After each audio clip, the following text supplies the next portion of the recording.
Hey YouTube, Tech1108 here, and this is a video response to XxBlackwingXX's his contest. I'm gonna have a link down in the description to his channel so you can check out his contest. So what I have to do is I have to explain my opinion on this the next ban list, the March 1st ban list. I'm not a big fan of the ban list. I, however, did predict the ban list. I knew Trish was in the game for way too long, and I knew that Trish was also an essential part for plants. So, and I knew plants were on the board for too long as well. So I knew plants were getting hit on the format. I also knew that windups and injectors weren't going to get hit just because Konami needs to make money off this game. And in order to do that, they want to maintain the decks that are most expensive right now. That's why Dino Rabbits didn't get hit either, because Dino Rabbits, windups, and injectors are the most expensive decks of this format right now, with Windup Rabbit being 120, Dolkas going for 40, Rabbits going for 50 to 60, and Tour Guides still going for around 100 to 120 bucks. Tour Guide went down in price just because of the reprint, but it's still expensive card, so to say. So Konami wants to make money off this. Since Trish went down in price, since it was at 1, it went from being a $60 to $80 card to a $30 to $40 card. So it wasn't really worth having around, considering plants were there too long, and Konami had to choose decks to hit in the ban list. And that's actually why I believe they hit Agents, because Agents is a good deck, but it does not cost that much to make the deck unless you're running a Tour Guide variant. Agents is an easy budget deck you can make for under 40 to 50 bucks.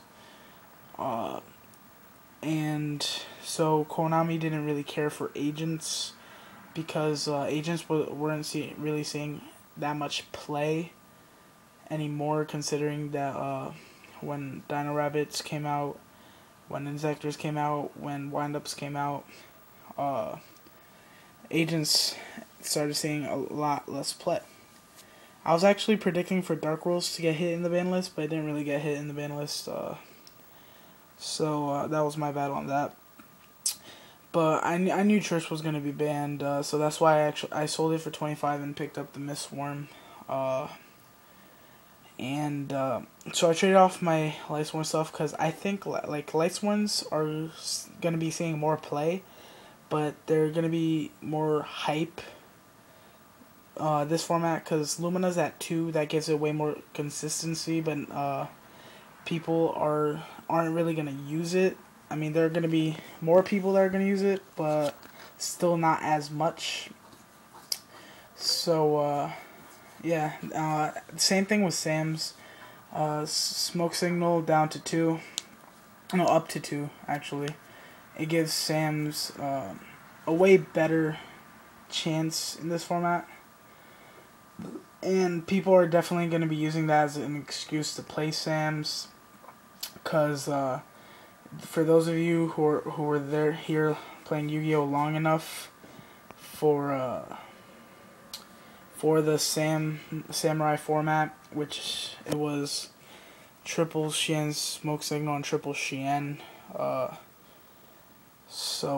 that was actually really busted format. I didn't really play much competitively during that format. I remember I was playing Karakuris just for fun. I was in between decks, really, and so people are going to be using the ban list as an excuse to be playing Sam's.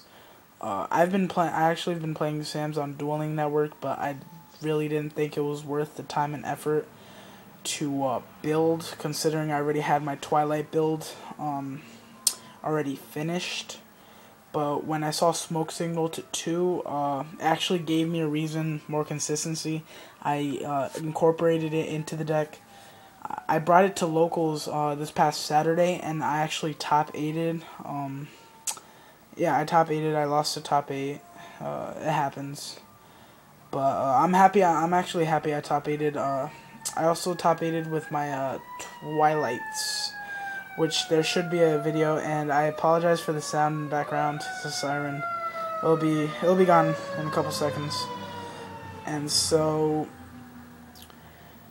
definitely that's why they wanted to keep windups, Dino Rabbits, and Inzectors alive, because Hornets are $30 a piece right now. And so that's $90 just for 3 cards.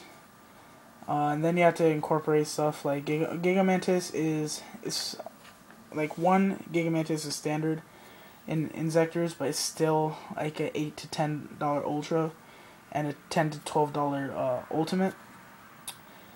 And yeah, so Konami definitely wants to make money off this.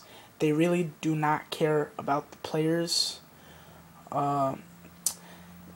With all the reprints that's going on, you may think that they want to make it more budget friendly, but they just want to target specific cards that were that they made money off of for so long that they finally want to make it into like more of a budget version, because they don't really need the money from that card since they already got it so much. So that's why you're not going to be seeing any Inzector reprints, any Wind-Up reprints, any Dino Rabbit reprints for a while. And that's why they're going to reprint Tour Guide. Tour Guide, as you guys know, it came out a $50 Secret Rare from Extreme Victory. And upon Billy Break, I believe, using his Tour Guide plants at YCS's, the price went up to about $160 to $200 for a tour guide. So it's crazy, and yeah, so that's why they want to keep the Dino Rabbits, Inzectors, and Windups, just because of the price. They want, because Twilights have higher rarity cards, and they keep on making reprint. Konami tried to get Twilights back, but it didn't really work. So now they're kind of pushing us towards Twilight, with Lumina at 2, and Last Ban List JD being at 3, and Necro going to 2. And BLS, and it definitely opened a window for Light Swarms, and I do believe it's going to be seeing way more play. But near the middle of the format, when the format really develops, it's going to be more hype than the deck actually is. Don't get me wrong, I love Twilight to death. It's one of my favorite decks to play. But with Lumina at 2, Konami really just worries about making money. Because Dark Worlds is still a budget deck, but Dark Worlds, in order to be like almost fully functional, would need tour guides or something along those lines. Fabled Ravens, like I said. Konami's just in it to make money. They don't really care about us as players. They just care about making profit off Yu-Gi-Oh! So this was my insight on the ban list. So yeah, Tech 108 signing out.